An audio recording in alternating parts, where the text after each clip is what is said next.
So the demonization probably began with the introduction of native practices to the Western Conquistadors.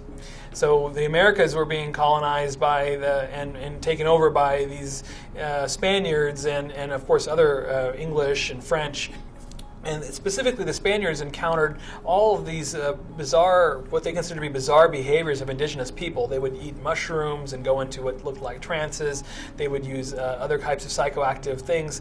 And to the Spaniards, this looked like they were trying to go against the communion with the church, like the wine communion that they use in the Catholic Church. And so they really considered this a demonic ritual. And they really were doing the Inquisition. It was a big policy of the church to go after heretics.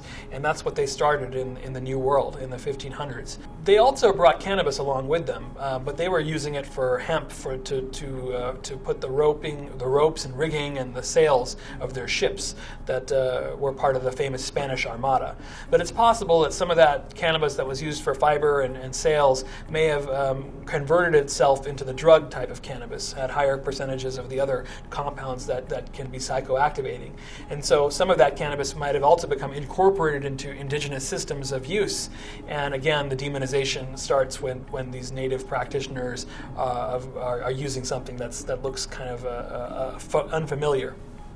And then when this then pattern came into the United States at the end of the 19th century, early 20th century, when waves of Mexican immigrants were coming across the border, this was really like a foreign behavior to a lot of the Americans living in the country. They saw immigrants coming into their country using a foreign substance and also working low-wage jobs. And so there was certainly laws that were passed in El Paso, Texas, at the turn of the century, and other states at the border that were really banning cannabis, but really they were targeted at controlling Mexican populations. And then fast forward to the 20s and 30s, and you start having more development of cannabis as an industrial product. I mean, certainly hemp was around the country for a long time. That's why we have places like Hempstead, New York, and people with hemp in their last names.